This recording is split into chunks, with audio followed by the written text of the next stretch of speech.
Episodio 41 de lo que duran dos birras. Hoy ha venido a charlar con nosotros Bjorn. No sé si lo he pronunciado. No, correctamente. Muchísimas gracias por eso. Bjorn es, trabajaste en la CIA. Ahora Bjorn se dedica a, eres profesor de energía, nos está contando en el máster, en el grado, diferentes proyectos. También estás trabajando con Arcano como experto. Y nada, encantados de que estés aquí y a charlar un poco y conocerte. Perfecto, muchísimas gracias por esta invitación. Las preguntas que tenemos por hoy.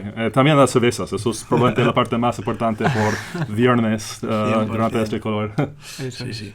La verdad que hoy lo estaba pensando porque yo estaba pensando preguntas y tal, y como un poco un guión. Y, nosotros hemos entrevistado aquí a un montón de gente. O sea, el objetivo del proyecto para nosotros es entrevistar a perfiles muy distintos, como para, as we say, like, spark curiosity, you know? Sí. Hemos entrevistado a periodistas, a artistas, a un torero incluso, ¿no? Y, de repente decía, tío, ¿qué estoy haciendo preguntas para un tío de la CIA? Estaba alucinando. Y creo que vamos a aprender casi más nosotros. O sea, yo seguro estoy deseando hablar contigo y que nos cuentes. Y yo creo que nuestros oyentes y nuestros fans worldwide le va a encantar un poco oír, porque realmente esto es un tema que, o sea, siempre ha tenido mucha sombra, ¿no? O sea, muchas veces nosotros hemos pensado en la CIA como James Bond en the movies, no sé, como... ¿Sabes? Es como que muchas veces parece que incluso casi ni existe, sí. Es romantizado, son casi como robots, ¿no? No pueden ser humanos, ¿no? James Bond. Y bueno, tenerte aquí me parece una oportunidad increíble, así que muchas gracias. Sí, gracias. No, es verdad. La parte interesante es que es casi de las dos partes. Había partes de James Bond cuando estamos haciendo operaciones contra personas en el campo que son muy avanzados. En las otras partes cuando están en headquarters solo escribiendo un papel como estás un estudiante. Entonces es interesante para ver las diferentes partes de este mundo, para abrirlo también de la realidad. En parte de mi trabajo también, después de saliendo de la CIA, es para hablar de este tipo de trabajo. Es una de nuestras fuerzas diplomático, para decir, eso es la realidad que estamos haciendo, no es todo de este deep state gobierno, es la realidad de eso, es que había personas que están perdiendo su vida o algo para proteger una estructura, una idea más grande que nosotros. Entonces, por siempre estoy feliz por tomar este tipo de conversaciones. Muy bien. Because I was wondering when I started studying on the subject and everything, and I just wanted to know first, what is the CIA and what is the CIA's mission? Perfect. Yeah. I mean, the key parts of that is the CIA is the tool of last resort. So when you think about the intelligence community, you have various different people, but their goal is to go out there and recruit human sources with the purposes of collecting intelligence, conducting covert operations, covert influence campaigns, and various other kinetic activity, especially when we talk about the military side. But the key part is they are putting people's lives on the line. So the idea is they're the last people doing it, but they're also the head of the spear, which is also their motto. The idea is when something like 9/11 happens, they're the first ones in Afghanistan. So it's this interesting mix of two, and we've seen them, the whole organization, the whole structure, and the whole goals of it have changed dramatically over these years, whether it's the fight on terror, to then, of course, the restructure of hybrid conflicts we're seeing now. And that's also altered the mission, the people, and the intent of the whole structure. Nice. Yeah, because, I don't know, I'm just wondering, right now, we're, super focused on work and everything, and, looking for new jobs and actually kind of deciding what we want to do and we don't want to do. And how does somebody get into the CIA? Because, I imagine you graduated university and then... I don't know. How do you get to into the CIA? Do they contact you? Do you welcome apply? To the CIA? Yeah. Well, CV, you know. Yeah, it's a little bit of both. There's the getting approached by them as well as doing the application. I mean, my kind of story is during college, during undergrad at the University of Michigan, I was basically looking for extra classes to take. I needed to get one extra course to fill in my schedule to be able to have a full term, and there was this class with NROTC. NROTC is the program for Marine and Navy officers to become commissioned. And I had hair down to here. I was a hippie. Like, I was like drinking, kombucha and all of that. And I was like, but this stuff is amazing. I loved it. We were doing naval warfare, how to do amphibious invasions. And I was like, okay. That was in class? Like that was just university class. All the guys had shaved heads. They were all going to go into the military. And I was just lucky enough to be like, well, I stumbled into this. Let's see where this goes. And luckily, I went to King's College London. I got a master's in counterterrorism, counterinsurgency, and long story short, that's when the CIA selection process started. But yeah, it goes from both ways. Like those that just apply to CIA.gov, and those that get a tap on the shoulder. But usually, it's a mix of both. It's a mix. Yeah. And how was it? How was the pressure on actually the interview process and everything? Because I feel like I have pressure whenever I'm trying to like apply to like a normal job. And we'll talk about pressure later because. Yeah.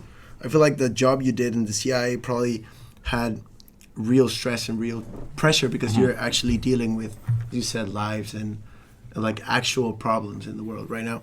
When I work, I sometimes feel like I'm playing capitalism a little bit. Like I'll give you a little service, you'll give me a little money back, and then I don't know where this goes, but I got paid and you got paid. So, but the problems you're facing with you were a CIA, not agent, right?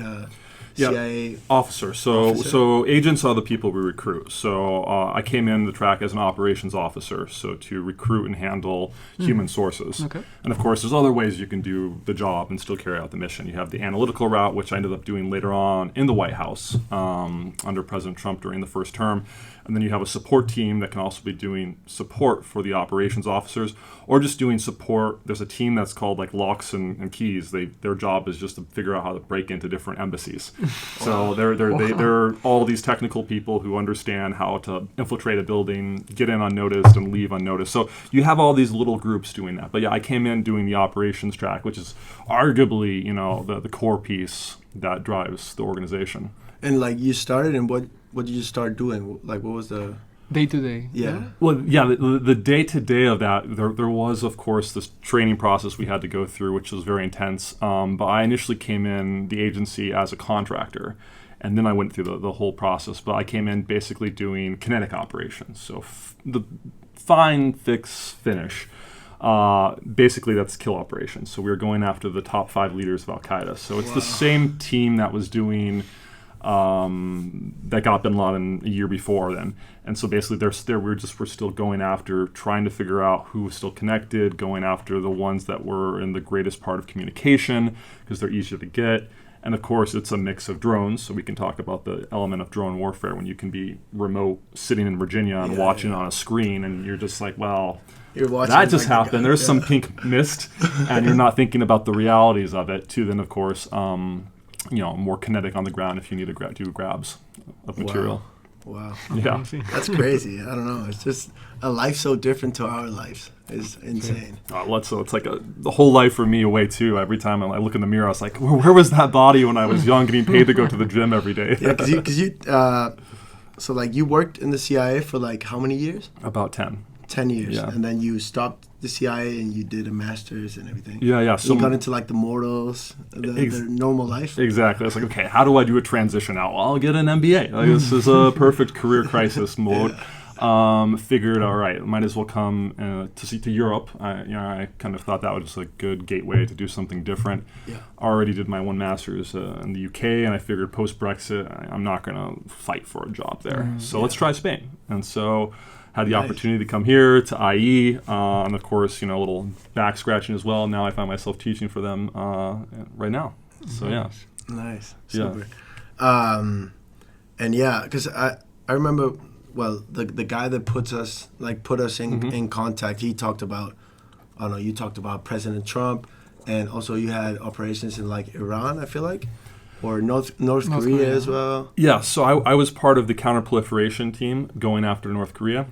So we were going after their missile, nuclear, and conventional weapons. So the idea was we would recruit sources, North Koreans who were outside of North Korea, who would provide information on how these programs worked.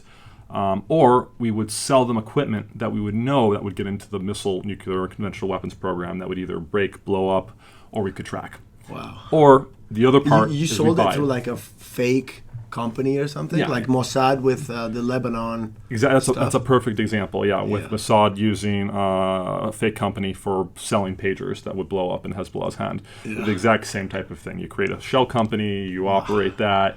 All of this, I can say, it's out there, and so you do those type of operations to seed equipment in, and also just understand how they work. I mean, this is the exact reason, or one of the reasons, why Iran's air defenses were destroyed, because they were using different equipment from Russia, from China, from probably some from North Korea, and we were able to, of course, understand how they work and track them and find countermeasures, so we can fly over it safely. Wow. Yeah. Yeah, James Bond, yeah. Sí. That's very James Bond. Suena como una película. En el episodio pasado vimos una película que era se llamaba Red Sea Diving Resort. Oh, sí, no lo he visto, pero recuerdo el nombre. Sí, contaba la historia del Mossad comprando un hotel en Sudán para sacar a Somalia, sí. a gente, no, era de Etiopía, judíos de Etiopía, del país, y llevarlos de Sudán a Israel. Que se inventaron un hotel, unas operaciones que parecen, es que lo son de película. Pero eso ocurre, en realidad, seguro que nos estás contando. No, exactamente. Había equipos solo haciendo falsas empresas para sacar o ayudar a personas saliendo del país, o también en la otra parte para ver cómo puedes infiltrar a otro país. Entonces había probablemente una persona en Irán que está un pescador, pero abajo de su casa tiene armas para un equipo de SEALs para entrar y tomar una acción contra Irán. Entonces eso es parte. Necesita siempre preparar para, usamos la frase over the horizon. ¿Qué va a pasar en el futuro? Necesitamos estar listos, preparar por este cambio. Qué bestia. Sí. Pues yo, y un poco, tenemos que decir que Bjorn tiene un blog, un Substack, que lo pondremos el link en el vídeo y en el podcast y todo, porque además yo me lo he leído y es ultra interesante. Te lo digo, yo soy suscriptor, seguro. y entonces hay un episodio que me gusta mucho que hablas de cómo es un espía ahora. Sí. Y muchas veces lo que nosotros imaginamos por espías, un poco lo de las películas, incluso de las películas antiguas, ¿no? Un tío con un sombrero en una calle umbría que le da a un tío un mensaje en una cajetilla de tabaco y de repente desaparece, ¿no? Y hostia, tal, y se ha ido por las sombras, ¿no? Y luego yo recuerdo que este año me leí un libro de espías en español que me parece que se llama Nuestro hombre en Bagdad, que habla de todo el tema de Saddam Hussein y tal, y te cuenta más que quizá el espía en ese momento era, una persona de la embajada que lo que quiere es conseguir información con locals, ¿no? Como dices tú, un pescador, generar alianzas que luego, y esa gente luego obviamente está localmente conectada y te van dando información. Entonces, ¿tú cómo dirías ahora mismo que es, una persona, un espía, cómo lo definirías? ¿Cuál es su trabajo y cómo es su día a día? Sí, entonces la parte de eso es la espía es las personas que estamos recruiting por el proceso. Entonces, so you were a spy, kind of? So we use the word spy to describe the sources, the people we hire to do the job. So we're basically just the handling officers. Think of it as like a manager backstage. Yeah. And so you recruit spies. Basically. Exactly, we recruit spies, and that comes in any form, right? You manage them. Do you tell them like, you got to go here, you got to go there? Exactly. So you're like M in Game Yeah, exactly. You're M. Yeah. Exactly. So I mean that's the key part there, because you might bring in someone that of course has information, they have access, let's say, to a certain facility, a certain intelligence stream. And then, of course, you help direct them. You help, you meet with them on occasional basis, depending on the nature and frequency of the intelligence they have access to, and the, of course, threat level. If it's a terrorism thing, you'll be getting that information more and more frequently. Okay. But you'll meet with them, you'll gain that information. They'll pass whatever they have to you on a thumb drive, or just verbally saying, "Hey, I just was in this meeting, and Xi Jinping was saying they're going to invade Taiwan on this day," and then you write that back and you bring that back to headquarters. Yeah. And then during your next meeting, you have follow-on questions, you have taskings. So you're like, "Okay, great job, thumbs up with what you did, but we need more of this type of information. Like, can you go find out?" Really, she said this date, but what this year, but what's date? The source? How's she going to do it? And of course, you're trying to figure out the levels of access. Was this firsthand? Was that person in the room when they heard it? Second hand, it was their friend that told them when they're at the urinal. Third hand, it was their friend of a friend who told them. So then you start building that up into a report that then goes back to headquarters. And that's, of course, the bureaucratic process of then getting feedback and saying, okay, that was good, that wasn't good, and then hoping that gets to the president or senior leaders who then can take action or make policy. Because I like it when you say headquarters, because for me, headquarters is like my partner in consulting, for example. But it's probably headquarters for you is probably like Donald Trump, right? Like it gets to a point where like Donald Trump could be reading your information. Exactly. Yeah. I mean, I was reports that I read were read by the president, vice president, and senior staff. Acting secretary of DHS was reading tons of my stuff when I was doing migration stuff coming out of Latin America with the cartels. And that was changing her policy, actually led to a change in her policy with a certain regulation allowing for certain migrants to stay in the country. But that's the end goal, that we collect intelligence that is directly informing policymakers of how to act. So it goes back to headquarters in the sense of Langley, the CIA headquarters, where you do all the processing, you make sure it makes sense. They also compare it to other intelligence. If they say, well, 3 other people in the past month said something completely different than this, maybe your contact's bullshitting you, right? So let's figure out then now, next time you meet with them, let's figure out if they actually do have information or if they're just playing with us. So there's this constant game that you're playing with the sources to make sure you're getting information, make sure you can trust them, and make sure that the whole relationship is protected. Wow. Yeah. Amazing. It's a whole different world, but it's a fascinating thing. I mean, and especially seeing the changes. I mean, my stuff was in the field, so I was doing the stuff with the war zone stuff. I was doing North Koreans with the non-official cover, not wearing an embassy suit, and doing that. And then when I was in Mexico, I actually was diplomatic cover when I was going after the cartels there. But you were actually there in those countries? Or? Yes. Yeah. Okay. Yeah, I can say certain ones and other ones I can't say. But that was a whole, feels like a lifetime ago, but it's still very vivid. Yeah. Wow. Nice. Yeah. So it was a lot of stress, right? Yeah, there's a lot of stress. And I think the one part of the stress is you can't control it. And that's where you almost learn to kind of get like a Zen mentality, right? Because you're trained to handle a source, to make sure you're not being followed, to make sure the source is not being followed. But you can never guarantee that, right? Like, what's the guarantee that you do what's called a surveillance detection room? I'm sorry if this gets too technical, but to go meet a source. This is perfect. And I'll go and to meet somebody, I'll plan this out over, before the 6 hours, just to go meet somebody that can maybe be from 5 minutes to like an hour, in a hotel room. And 5 minutes, maybe just passing them. Is it always in hotel rooms, or you sometimes got to go to like a market or something? You just talk to them on the urinals, as you said. Or? Exactly. It depends on the environment you're operating in, the time you have. Of course, in certain countries, if you're booking a hotel room, you need much more documentation. So then you have to figure out, okay, are you having a fake name, a fake alias that needs to be printed up for you to do this?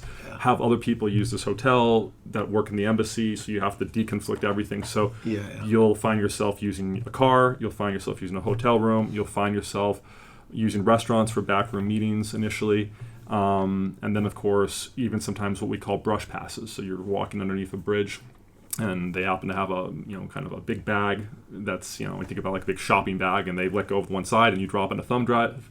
That's super light. And that's how you then transfer information there as well. And the idea is then you guys both go your own ways at the end. Wow. And there's no cameras, there's no chance for someone surveilling you, and you've just been able to what do we like, call a brush pass. That's, as I said, like the traditional spies, like you meet up, then you exchange information for like 1 second, and you go your part ways. Exactly. Yeah. And all of that's like changing more and more too. So but yeah, it's a fascinating How many names have you used?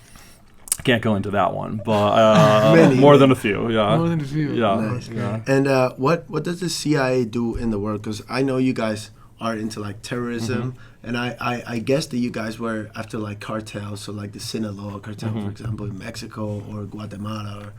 But are there things that you do that are not connected to like something that's let's say hazardous for lives? Is it something that you do to like influence I don't know, or like do something that doesn't have to do with life or death precisely? Yeah. There's a lot of that. I mean, from the covert influence, for example, sometimes that's just about changing. So the idea of influencing a country or leadership or a group overseas, their thoughts on something. So, or those are not kinetic. You're not trying to do anything crazy. You're just trying to change thoughts and minds, so win hearts and minds. So something simple like that can be, creating a kids board game to distribute in the country about democracy. And so it's in their language, so they can learn it. It's maybe it has some other things about this is how a democracy should operate. Express your voice, and maybe this is a place where democracy is not common. The idea of even understanding this terminology is new to them. So we find ways to bring in board games that will alter their understanding of democracy, which will hopefully then move that country in a way that is in the best interest, ideally of the United States, but then I think as well, hopefully the world. I mean, I'm pro-democracy. I think that's an important part. So being able to do those type of things are some things we would do. Wow. We had a group as well that was doing analytical research about climate change. So it was, maybe they were getting some people on a payroll to tell them what was going on in certain countries, but in reality, it was just like, this is the meteorology reports, this is how it drives migration. And of course, that has an impact on security and conflict. When you look at, especially, sitting here in Europe, what the migration crisis means coming from Africa, when you're talking about immense heat, immense resource conflict, driving a lot of this. Wow. Yeah.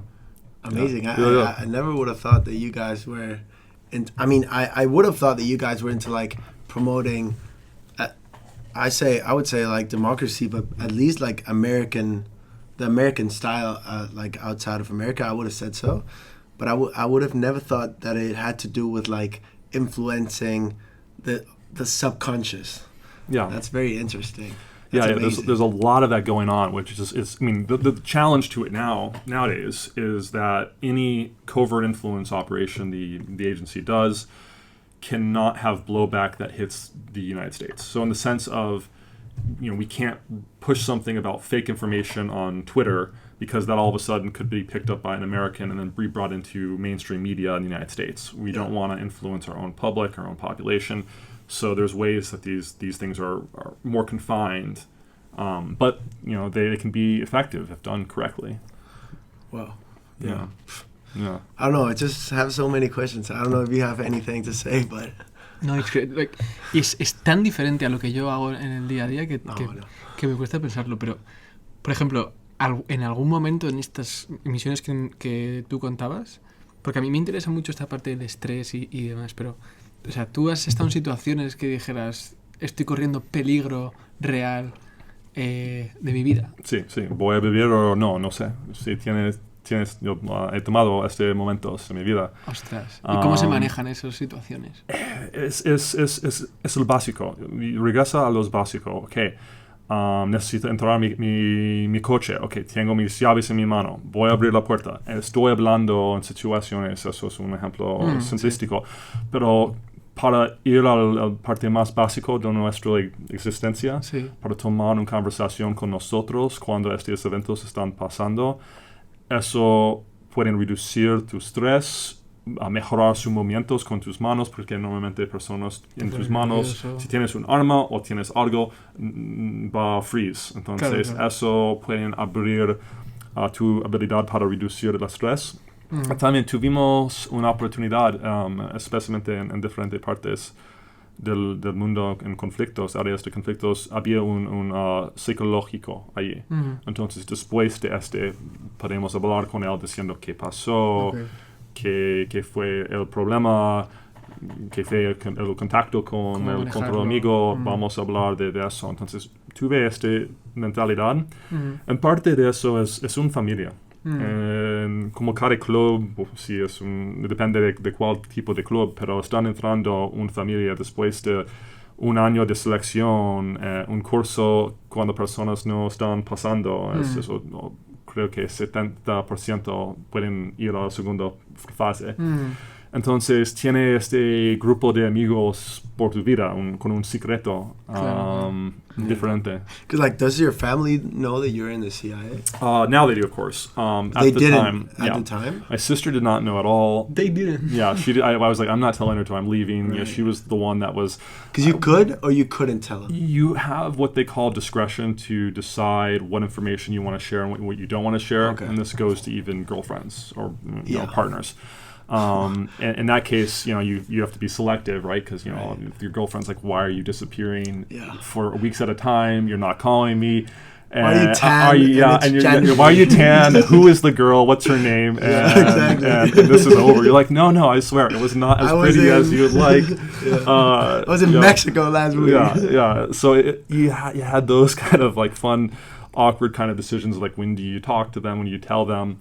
I told my mother pretty early. Her father was pretty high up in the FBI, so she understood the realities of this, and I think would have done an incredible. She probably would have done the job better than me.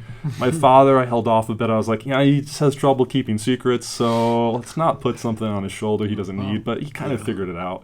And when he never talked about me to his friends, only would talk about my sister, I was like, okay, he knows, he just doesn't know how to process it. So I have to bring him into the picture as well. Wow. And I guess it's also that you want to kind of protect them as well. Like if you're caught in, I don't know, whatever country you might be in, if they probably get information out of you, or your family has done some sort of social media post of you being in the CIA, then they're probably in danger as well. Yeah, it's more so the danger that it puts me in and the contacts I'm with. I wouldn't want, especially with the social media, for them to put anything up. Yeah. That would impact my life and whoever I was meeting with. And then, of course, just what that would mean for the ability of me to operate in the future. More so, they're safe. They're in the States. They're fine. Yeah. But again, it's about controlling that message. And it's just much harder to do nowadays, too, because everyone has social media. Everyone has a presence. Yeah. And all of us, I remember we all deleted our Facebook pages when we went into the agency. And it's like, that was like the worst thing to potentially do, because then we had this like disappearing act. And then we all slightly reappeared at the State Department, titles or whatever. And it's like, okay, this is not making sense here. Yeah. What did you tell the guys? Like, what did you tell your friends, your dad at the time? Yeah, it was State Department or some other companies that I was doing, depending on what. I work for Nike. Yeah. So I'm going to China. Wow, amazing. Yeah, so we were talking about stress. You talked about stress before, and I was talking about like how stress is biologically designed for the things you were doing. So actually, like risking your life and not just not being able to send a presentation or a project on time, whatever. So how would you guys deal with stress apart from like the actual like talking to yourself? Maybe you were taught some sort of tools to deal with stress.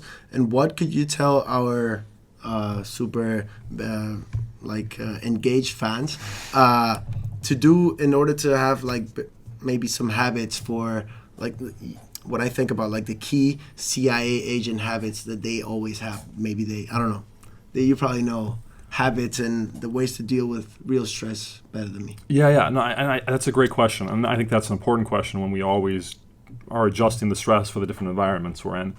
And I think that kind of actually goes back to your question earlier about how was the recruitment process. Yeah. Mm-hmm. There was a very high selection focus on our ability to handle stress, beyond, of course, the psychological tests they gave us, beyond, fake languages we had to do. There were role playing we had to do to see how well we'd handle in a stressful situation and how flexible you could be. And I think the key part is the flexibility. We keep on forgetting how flexible we need to be to survive. Situations change all the time. Yeah. We need to have backup plans. We need to have backup plans for our backup plans. And that in and of itself is stressful. But being able to build that resilience already says, well, okay, I didn't get my dream job, but no worries. I've got 3 other options, and I've been interviewing with different people, thinking about where to go. So building in that redundancy already helps reduce the stress, even though it brings more stress up front. It was like a doctor's appointment a year ago, and it was like they were looking at my heart rate, and they're like, your heart rate doesn't vary. I was like, oh, that's great. He's like, no, you're constantly in this position of stress. Yeah. Your body doesn't know how to relax. And it was interesting. It was kind of almost maybe counter to what we're kind of saying here. we were so good at handling stress that we live in a position of continual stress that we couldn't break out of it. For example, this is a little side tangent. I would go on a date and I would sit and look at the door as people came in. Yeah. And finally, at one point, one of these dates was just like, focus on me. Like, I'm sitting in front of you. Am I not like interesting to you? And I was like, no, you are. It's just, I see movement. I assess a threat in the moment. Is that a threat to me? Is that not? Yeah. That was when I first came here to Spain. Like, I was in a safe environment. I left the agency, but I still was in that, fight or flight mindset. Yeah. And so it takes a while to get out of that. But I think the piece that I've lived with too is just in terms of recommendations, being able to just build those backup plans, always be flexible, and always think about, like, things could always be worse. And then with everything going on in the world, that's maybe not the best recommendation. Sometimes it feels like, well, that is a little worse than it was yesterday. But once you start living in that mode and you start trying to take opportunities and make opportunities out of these bad situations, then it becomes, I think, a little more interesting. Hopefully that kind of answers it. There's lots of parts to it that come out. I feel like there might have been a lot of things that you can take out of the agency, as you call it, or it should be called maybe. And then because you don't work in the CIA, as we talked before, now you work for a bank. There's a lot of things that you probably get from the warfare or from the actually being in the field to then researching for a bank, right? There's some things that... What are those things that you can probably take out the combat or the warfare or the field and get into the bank? Yeah, I think the ability to synthesize information rapidly, and you kind of can go into those books about Blink or whatnot, how you do, slow thinking versus rapid thinking, of course, the importance of both in our existence. Otherwise we would still be looking at the bushes wondering if it was a lion behind it, when we're like, well, maybe it's a friend, maybe it's a foe. It's like, well, we're cavemen, maybe we should run, or we should at least take our pokey sticks and try to make sure we're defended. So there's a piece of that I think can be brought over to this world of just trying to view the map in a 360 view, and also, to see the chessboard in a different way. I know Trump always talks about like trying to see like 3D chess, which is a little bit of a joke, and we get into that in a different story. But the idea of really being able to say, okay, what is the secondary, third, fourth implications of this, and what are things I'm not even thinking of? So my job's looking at geopolitical risk. What are the other economic risks I'm not looking at? What are the technology risks that are playing into those, other than re-altering the geopolitical estimates? So by seeing it as this almost living organism that's never static, I think it's much more stressful, right? Because we can't just say, oh, well, this is my views of the world. It's going to be that way. Stress, yeah. Good. But now you're like, okay, well, I understand it's going to be moving, and I'm going to be okay with that because I'm going to take the new data and adapt it every time I get it. And if that means I have to change my opinion on almost a daily basis, I'm okay with that. But that also it's hard for people to do because that can sometimes question your identity. Yeah. I've built my identity around this is how the world works. This is how to see the world. You have to be able to break that mode. Yeah. And I think that's also part of the survival instinct, the ability to really say, okay, let's reduce stress and see how all of this plays out. Yeah, nice. Because what are the three, let's try to simplify, the three skills that the agency is looking for in a guy? So I assume this handling of stress is one of the most important ones. But what are are they looking for brilliant people or brilliant mathematicians, or they're not interested in that? And that all comes down to the different parts of the agency. Okay. So when you talk about the operations people, they want people that are flexible, adaptable, able to handle conversation, to go and basically bump into somebody in a coffee shop and say, hey, I'm gonna become your best friend. And before you even know it, I'm gonna start talking about, hey, I do you also like surfing or skateboarding, and build a contact with you because of something. Yeah. That's a very different skill than the analysts who say, I'm gonna spend 10 years of my life just looking at the way this North Korean missile re-enters the atmosphere. Yeah. So you get they're a very different group of people. And this is kind of where you think of like the little one pushing up the glasses, their crowd, and incredibly proud of what they're doing and that how would they're be like capable. The hacker in the James Bond movies. Like, we got to get in the room. He's like, give me one more minute. Exactly, yeah. Yeah, and so you have those different types. Even our hacking program, I went to one of their clandestine sites, And I was like, am I in Silicon Valley? Like, everyone's wearing socks and sandals. No one's wearing a suit. Like, I'm wearing a suit. Yeah. My boss says, when you're around these people, don't wear a suit. You threaten them. Yeah. And so he's like, take off your tie, take off your jacket. Like, never come back into this building looking like that again. Yeah. Because you're now in the tech building. Yeah. These people have their way of working. So you have those kind of silos in the agency. But for the operations side, it's the ability to adapt, the ability to observe, and the ability to listen. Half of your job is listening. You're listening for information. You're listening from body languages and cues. Are they friendly? Are they warming up? Are they holding something back? Is there an anxiousness that they're presenting to you? And how do you break that barrier? And women are incredible at this. The women who did the operation stuff, they can read body language much better than I think men from, we can go an evolutionary standpoint too, but the way that they could adapt and understand it, it took me much longer to be able to say, okay, I need to start paying attention to what someone's wearing and make sure is there something I can comment on that makes a connection. Do they teach you on do they actually teach you a course on how to read it, or do you learn it on the go? Yeah, so it's they have a course. So there's, of course, the selection process where they bring things in and they see how fast you can adapt. During the course itself, it's like a 6 or 8 month course where you're going through the whole recruitment cycle. So how you would bump into somebody in a coffee shop and get them to become friends and go to a second meeting, and then, of course, extract information and develop that to the point that they'd say, yes, I'm willing to work for the CIA and give you classified information on the Ministry of Interior or whatever it may be, whatever character they're playing, which actually is what I teach at IE. I have a class where I walk through a fake country and they go through the whole recruitment cycle, and at the end they have to, of course, terminate, not in the kinetic sense of you no longer have information. Yeah. Yeah, exactly. So it's the other one I have to clarify, because sometimes this is how they end. No, this is not in the terrorism way, but in the way of being able to say they no longer have access, or they're lying about access. They lost their job, and how do you, in a polite way, say, thank you, but no thank you. This is over, and don't talk to anyone because your life's at risk as well now. That's trained. There's some very good trainers for that, but there's some that are very bad that are trained in that program. Yeah, it's like anything, sometimes those that do, and those that teach. What's the saying there? I don't know. They only teach. Yeah. It was, but it's interesting though, because how do you try to create empathy? How do you fake empathy? Yeah, you can't really fake empathy, but you either have it or you don't. Yeah. And how is this I imagine this step of you meet a guy, right? You're being friendly with them. Mm-hmm. You become friends, and then you have to tell them, okay, I'm an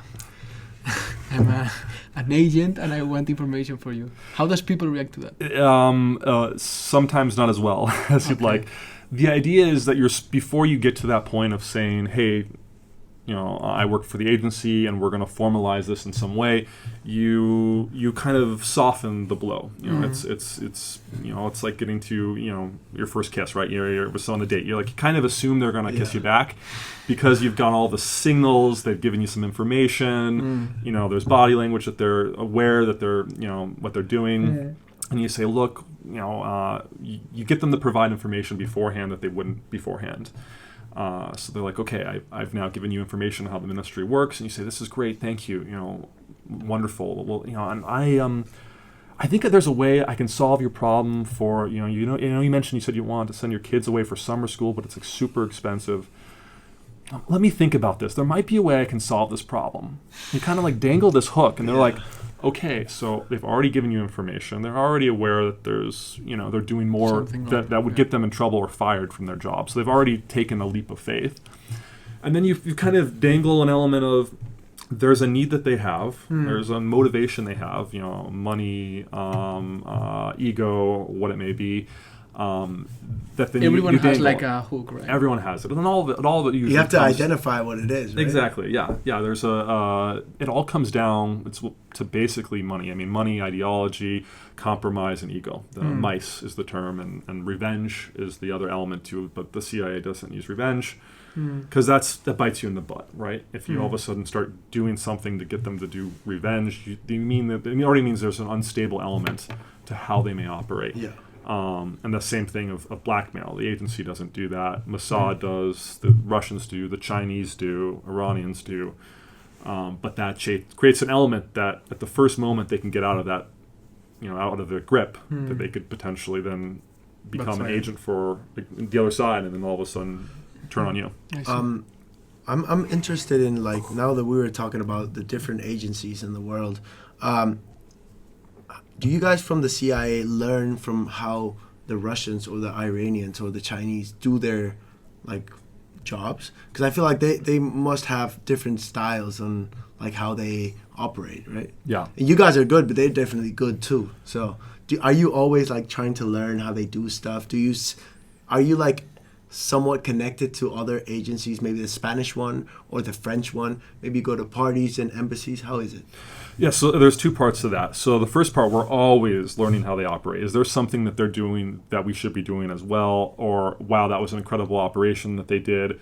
When we think about what Mossad did in Mossad and Russia and Ukraine, what Ukraine did in with their spider web program operation, and in Russia, and what then Mossad did weeks later in Iran. So definitely, they already were operating to some degree in coordination. So we're already seeing there's some coordination for joint operations in that way.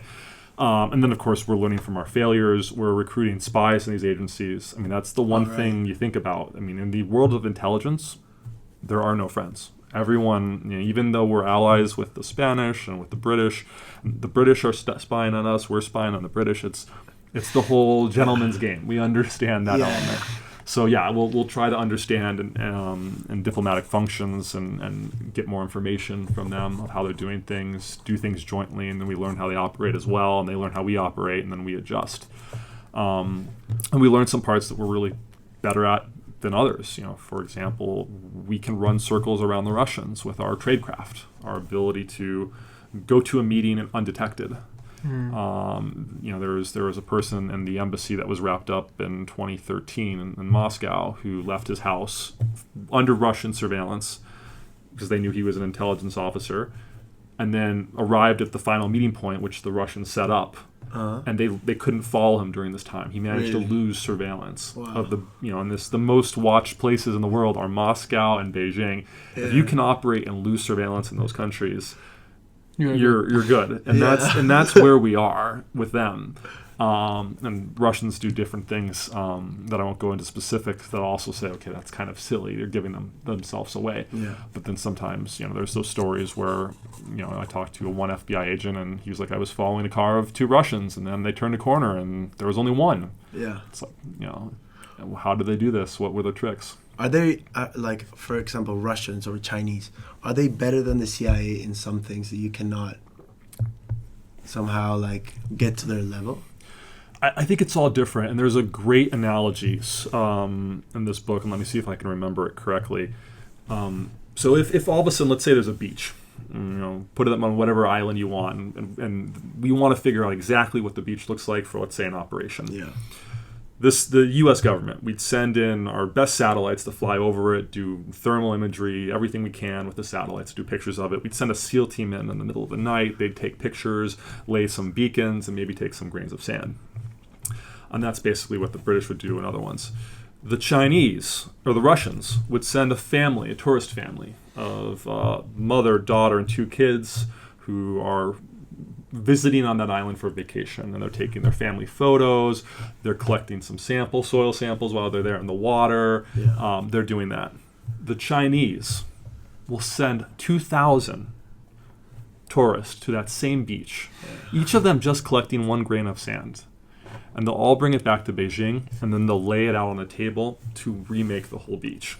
When you start realizing, like, the potential of the Chinese government to mobilize the entire civilization, that's when all of a sudden we realize the concerns of weaponizing the true state of the Chinese government. So again, the U.S. has its benefits with that scenario, with what we could do.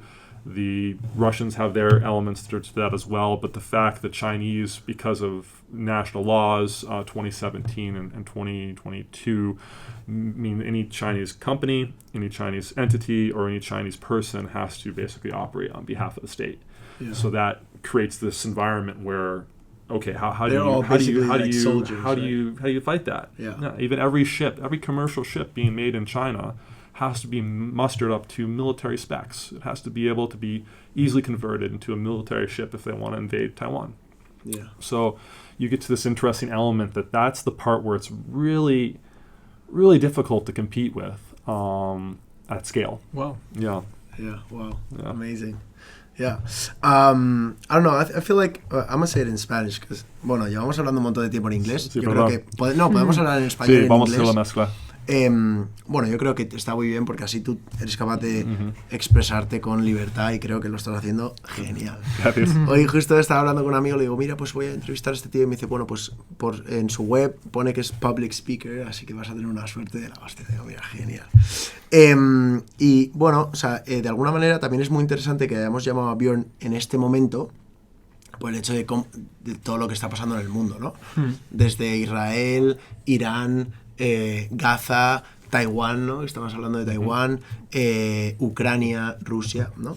Y también tú hablas mucho también además de cómo están cambiando las guerras, ¿no? Y entonces esto fuera de cámara lo estábamos comentando, que oye, antes las guerras eran un ejército en una planicie contra otro ejército, se pegaban ahí a espadazos hasta que quedasen pocos y se ponían a correr. Y ahora las guerras ya están mucho menos humanizadas y son, pues lo que decías tú, ¿no? Desde Virginia puedes estar observando a un tío de Al Qaeda en Irak o donde esté esta persona, ¿no?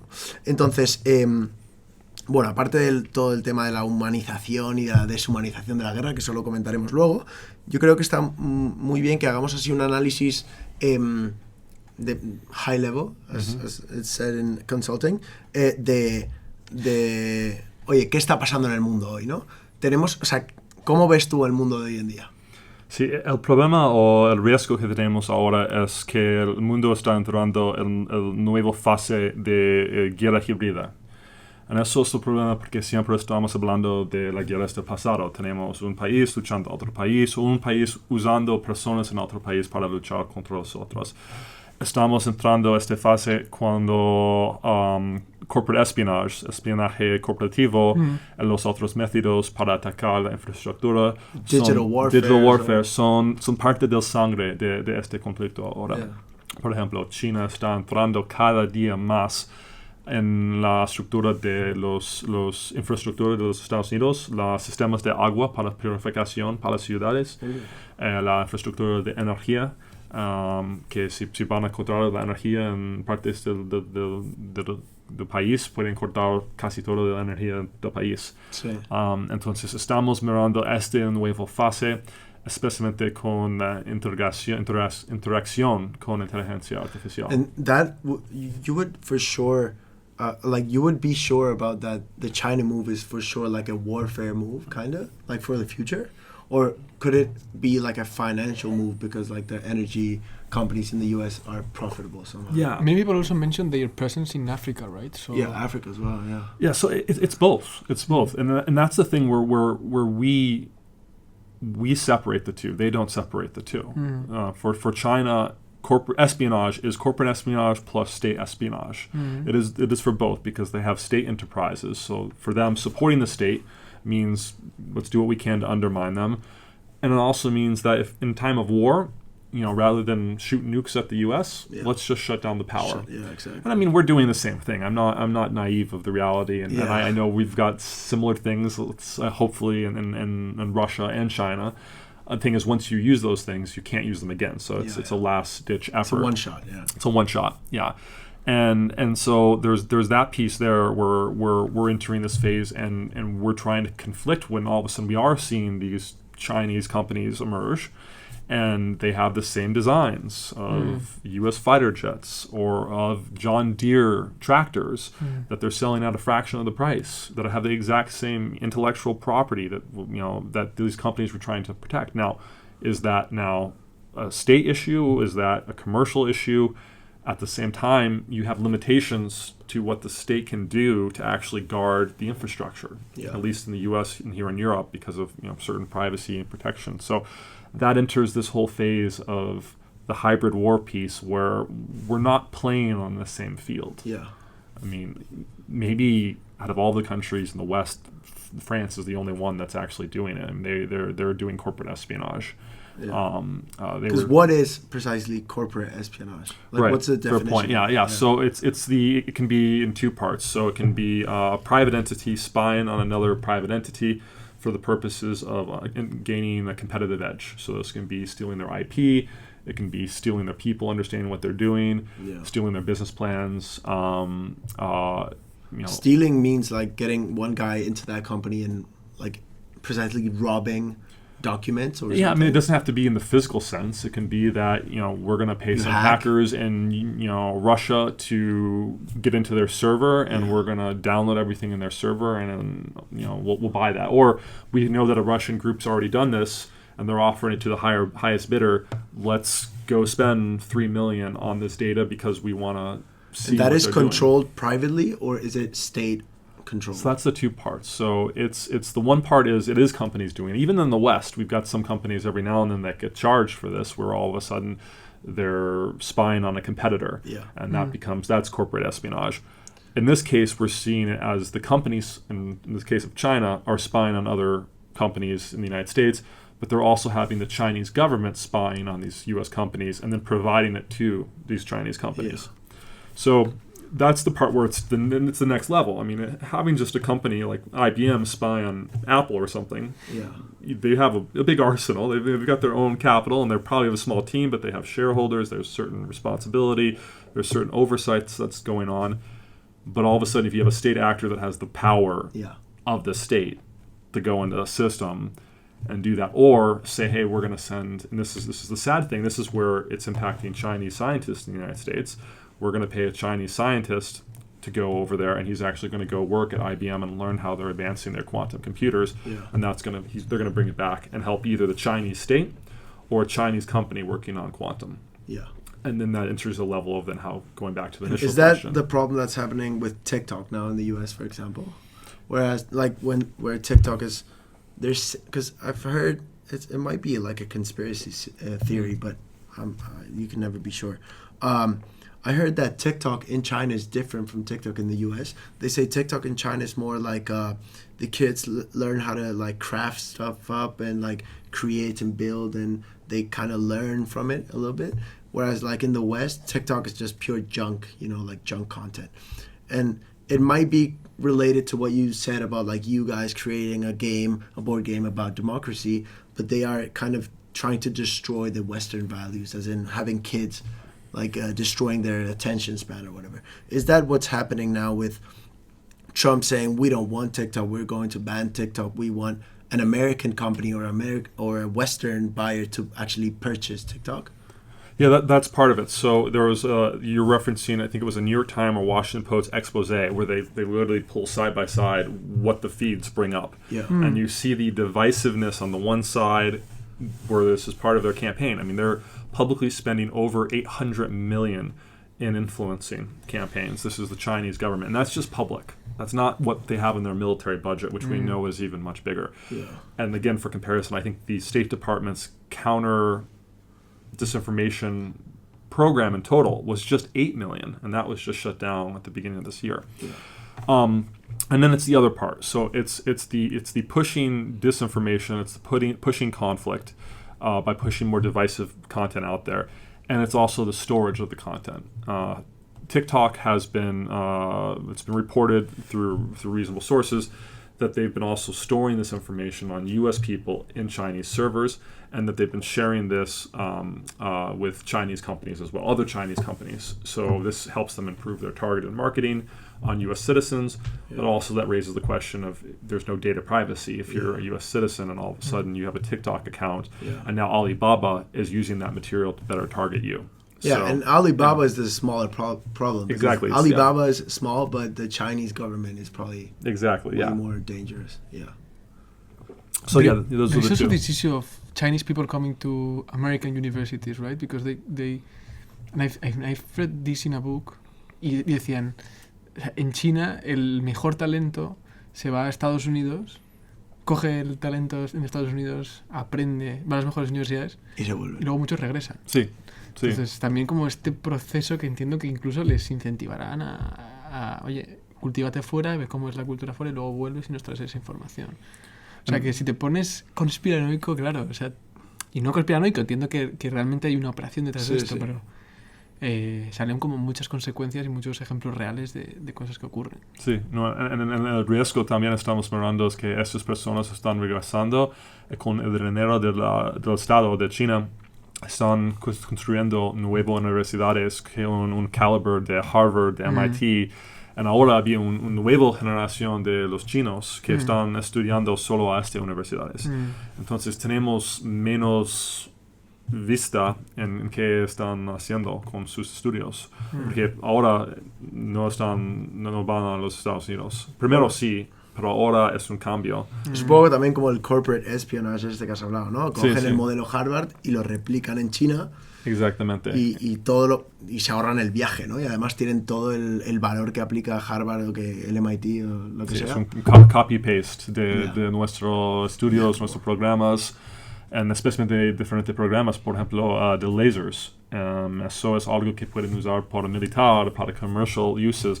Están estudiando en programas que tienen contratos con la defensa en los Estados Unidos, regresando y haciendo el mismo por los chinos, el gobierno de China. Yeah, so we were talking about the state of the world today, and is there any conflict that you think might scale up to like a big war? Because I feel like a lot of people will ask you, not you precisely, but like ask us, hey, do you think you're gonna live like a global warfare or something? And I always think that I won't.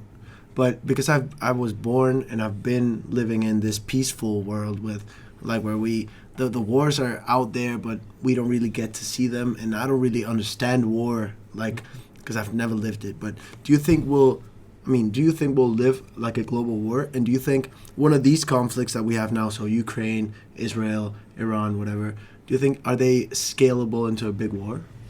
I think the scalable ones would be Russia and Ukraine through the sense of Russia's expansionist goals in Europe. So the idea that they could maybe go into Estonia, they take 5 kilometers, they stay there, how Europe responds. I don't think that will be to the same scale. It all depends really on how Europe will respond to this threat, this ongoing threat we're seeing from Russia. China is, I think, the other one that's the loose cannon for me. They've already have discussed their plans for unifying Taiwan with the mainland.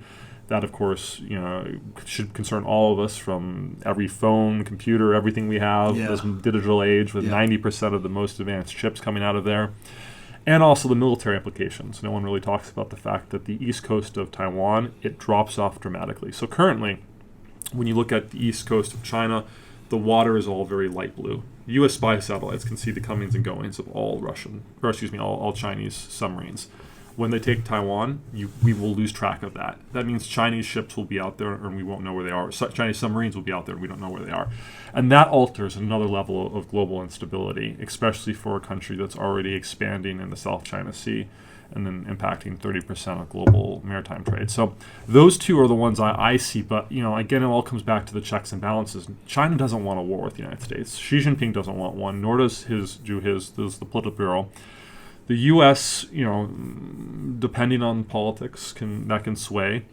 The one concern is I don't see China ever using, let me put it in probabilistic language, it's highly unlikely that I'd see China using nuclear weapons, unless there was something that was going on that required them just to completely destroy Taiwan.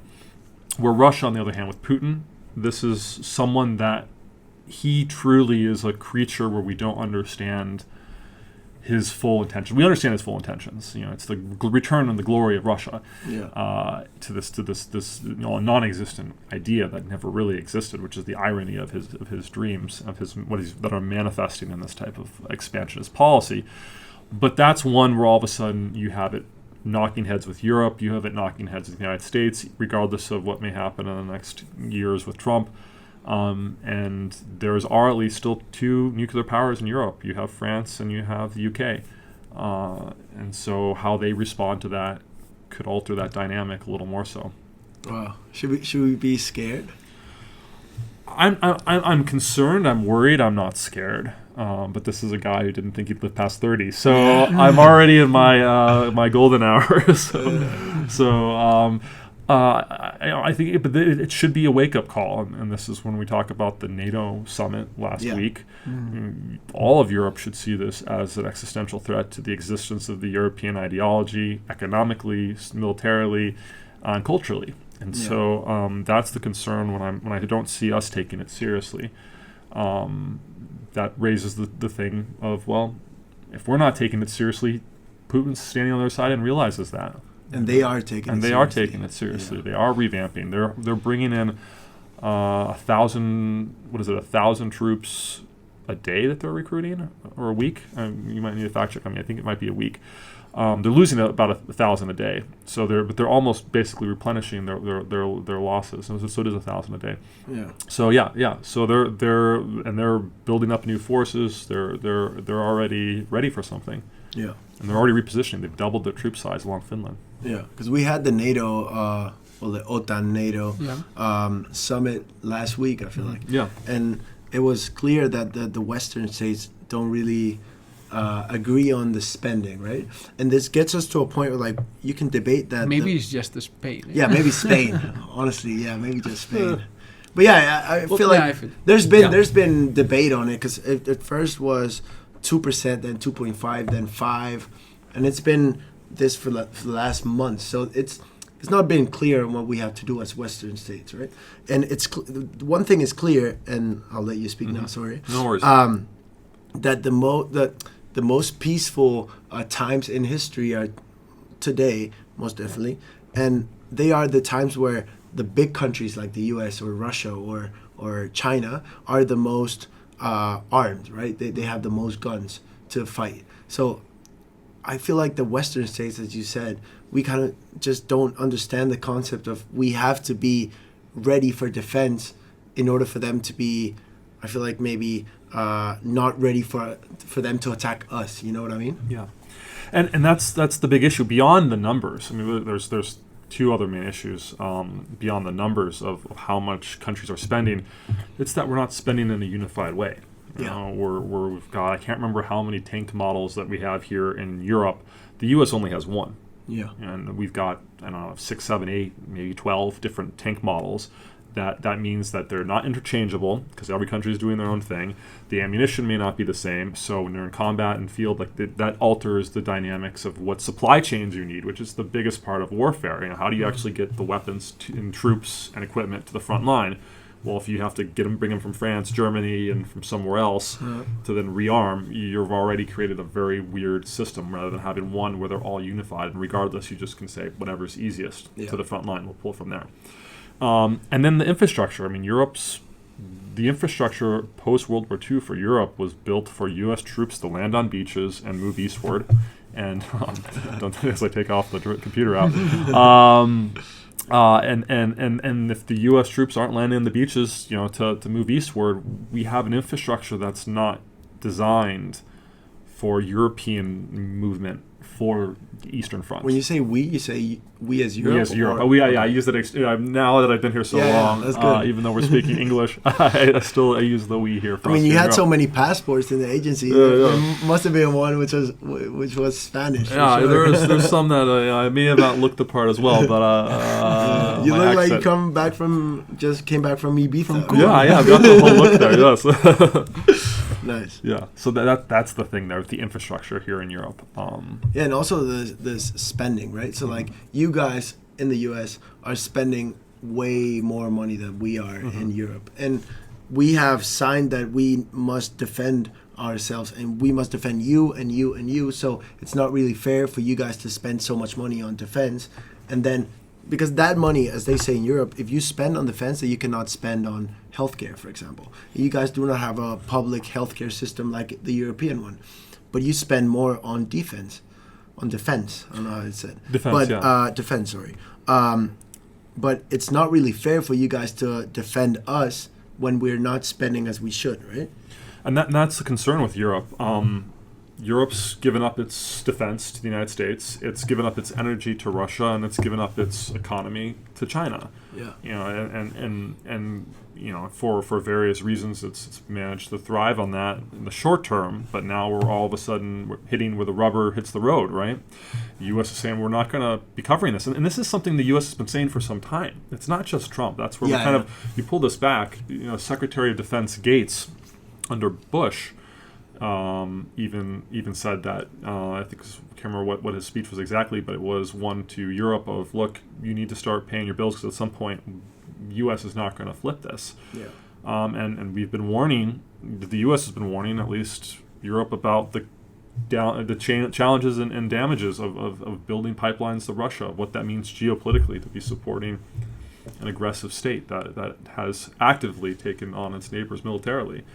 And of course, the China story we all know too well. Yeah. Yeah.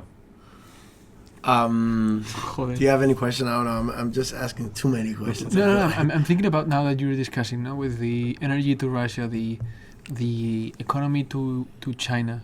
So do you think that this decision of Trump, and I do not want to be like polemico aquí, but do you think that is it a decision more on the economic terms or more on the defense and more geopolitically thinking? It's part of it is the look, we've been doing this, and this is a political thing for us to separate from, that we're not going to be doing return to isolationist across the board, regardless of Europe. It's elsewhere in the world as well. And then part of this is a fondness for strongmen. You know, he sees Russia as the strongman in the neighborhood. He respects that in a way that we can get into in various different points. But with that, I think he's like, well, Europe, you're on your own. Figure out how to do this. So, and he does admire Putin, which I think doesn't help that equation. We're seeing that at least with Ukraine right now, where they're cutting U.S. Aid to Ukraine, and that's changing the dynamics of the battlefield, as Putin says he's not going to negotiate until he gets what he wants. And that's having real on-the-ground implications. I think it's a mix of all of these. And, at the same time, the U.S., Democrat or Republican, are saying, well, we have been spending too much on defense, and for Europe, maybe we should let them deal with this. Yeah. I mean, they spent so much on Ukraine that when they were going to speak on Ukraine, it was the U.S., Ukraine, and Russia. Yeah. And Europe was not invited to the table because we don't spend as much money as the U.S. and Ukraine, which is weird if you look at it, because, like, Ukraine is in Europe, and like we are just bordering up with Ukraine, but we don't get a say on like the problem. But it makes sense as well. But like if you're not funding the war, then you cannot talk about it. And the numbers, and I don't have them in front of me, but the numbers actually for Europe as a whole are actually pretty good. It's just the problem is they're fragmented, going back to the same thing. You don't hear about the Caesar artillery unit as much anymore because we're not doing the same type of fighting out. So an incredible French system, give the French credit for, that helped change the tide of war, but we're not seeing that same type of influx of equipment that's also needed for the fight now. Right now we need surface-to-air missiles for defense. And of course, various kits for troops on the ground. And don't forget, only a year ago, the Germans went to a NATO training with broomsticks painted black, so like Paralympiad, because they didn't have enough guns. Like, this was Germany just a year ago, two ago. What was it? No, it was just before. I think it was 2 years ago. So like brooms to. The Germans didn't have enough. They didn't have enough guns. They actually literally did not have enough guns. So they went with a broomstick. They used a broomstick and pretended that was a gun for the training exercise. Oh, really? Yeah. Oh, that's crazy. And it's like, this is like the biggest economy in NATO, or a lot of in Europe, I should say, not NATO, and they're using like broomsticks. What's broomstick in Spanish? Escobas. They're using escobas. Like, it's like I still can't get my head around. And I know my German friends like, well, that was a couple of years ago. We've since changed. And it's like, have you guys really? Have you? I just heard Deutsche Bank say we need more money from China. I was like, that's not solving your problem. You're switching one boss for another. But I feel like that's the consequence of what we were talking about before. Is the German leaders have not lived war so they do not understand war maybe. So they just think that investing in guns just makes no sense for us as developed societies in Europe, which we enjoy life so much, and we have great fun and great we love our friends and we're always socially connected, but then because we don't understand war, we just don't think that's a priority. And there's I wish I could remember his name, from Princeton, this great professor who argues that the challenge actually here in Europe is that the European identity is built on a myth. It's built on, oh look, World War II ended and Europe went to build an economic society that was about peace. No, like the French tried to hold on to their colonies, the Belgians tried to hold on to their colonies, everyone in Europe tried to still hold on to their colonies, they just lost. Europe was bad at war. Yeah. After World War II, and because they were so bad at war, then they said, well, what else do we do? Well, let's go to economics. Let's become an economic unity. So there's an interesting review or recreation of the European identity that's been presented in Brussels and even in Berlin, of like, look, World War II ended, we defeated the Nazis, and now we're all about peace. It's like, no, World War II ended and you were about your colonies, and then you lost your colonies, and then you were about peace. That's an important part to kind of connect this piece here. So you can go back to understanding the importance of having the defensive posture. And I understand why the Germans have some memory of, we don't want to support a military or a strong military given the world wars they've started. But it's like, this is the one time to potentially stop a world war by building a military. It's like the irony when I talk to my German friends about that. Yeah. But that's the realpolitik thing you were talking about. And to actually focus on what works instead of the idealistic world of let's not invest in guns, right? I feel like a lot of people are just focused on what's ideal or what should be, what reality should be, whereas you got to focus on what reality is, right? Right, So, and exactly. I mean, if I could say, let's get rid of militaries, let's get rid of policing forces, let's just kiss each kumbaya, other. let's hold each other's hands, I'd say that's great. I'm all for it. Pass me something, and I'll smoke it. Yeah. I'm happy for that option. But I don't see that. I don't see that in this world. I don't see that in any world. That's the prisoner's dilemma as well, right? That's okay, you get rid of all the military, I won't. I beat you guys now twice as much. That's perfect. A perfect example. Yeah. We're stuck in this, so we have to find ways to prevent the other side, or at least raise the cost for the other side to say, well, it's going to become very costly if I do this. Yeah, for sure. And even now, I mean, there's a benefit. There's a perverse incentive now. We just talked about Europe's economy being sold to China in this sense. There's like a benefit for Europe to build this economic military industry, because you can turn a BMW factory, maybe not as easily into making tanks, but you can turn it into something that can make heavy equipment. You have the machinery there. You have the people that are used to it. Like, and we're seeing that slowly kind of revitalize these communities a bit, but the U.S., for better or for worse, uses the military as a form of economic employment. I would prefer a stronger safety net like we have here for social health care and so forth in Europe, but you see people from various communities in the United States that go into it to get an education, to be able to get a GI Bill so they can go to university, and there is a financial structure to that.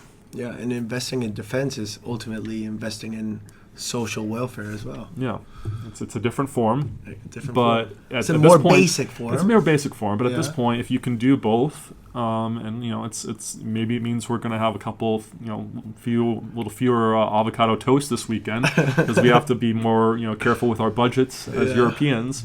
Then that's the cost we have to pay. I'm one of these guys. I'm all about avocado toast. Me too. I'm calling myself out for that as well.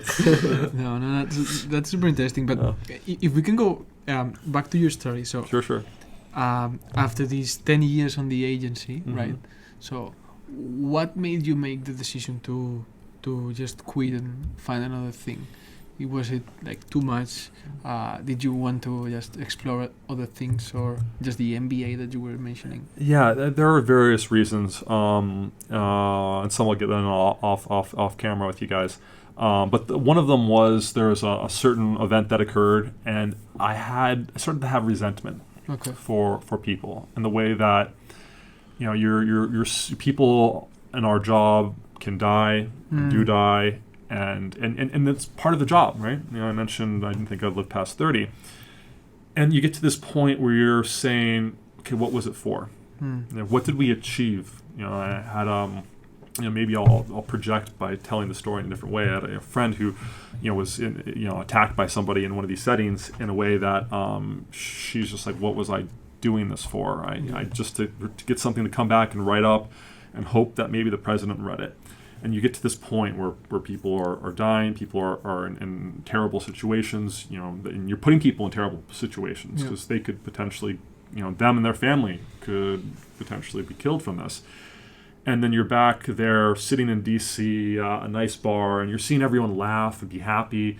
And I was just like, and this doesn't feel right. Like, I want to be happy and, pretend that the world is fine. Yeah. With what I've seen. And when I started to resent them for that, I was like, well, the whole purpose of my job is to make sure that they don't know what I'm doing, to make sure that they can get a drink and not care about the conflicts in the world, and not care about the, whether our attack on that terrorist was successful or not, and like what the casualties would have been, like, and whether the strike actually hit the right target. Like, they don't need to worry about that. They just need to know that they can go home to their family every night and have a happy life and live the life that they need to. Well, and that was when I started having that feeling. I was like, maybe I should be changing things. So that's where then I switched to be from the operations side to be an analyst, and that's where I covered Central America, migration issues, and then I went into the White House for a rotation under President Trump. Okay. And then I was like, this seems like a good exit strategy now. A little too crazy. I was like, we were planning the invasion of Venezuela during that time, and I was just like, no, this is crazier. Let's MBAs. Let's change up life. Yeah. Wow. It's 4th of July here in Spain, and he's American, of course. So we have 2 presents for you. They're connected to the fun of 4th of July. So. Wonderful. Should I open it here or off camera? Yeah, open it here. Okay. Oh, I like it. They are from the spy shop. La tienda de espía. Yeah, from the spy shop in Madrid. La tienda de espía. Is it supposed to be ticking? Is it supposed to be ticking? It should be. Boom. So, awesome. You see what it is. Yeah. It's for tonight. We got some shot glasses here. Thank you, guys. Shotgun. Yeah, shotgun. Yeah, 12 gauge here. Yeah. And then.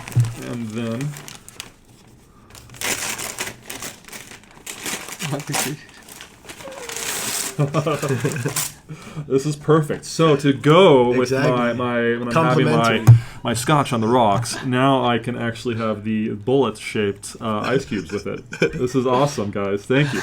Thank you for coming. Thank you, guys. It's been wonderful. It's been amazing. I was telling you I feel like I said it off camera, but if 4 years ago when we started this, you would have told me that we were going to be interviewing a CIA agent or a CIA officer, I would have said you were lying for sure. So, I don't know, it's been a ride for sure, and it was an amazing episode. So, thank you so much. Wonderful. Thank you, guys. It's been wonderful on my side, and I think you got a great program here, and I'll love seeing how it's going. Thank you. Thank you so Bye. much. Bye. Hasta luego. Hasta luego.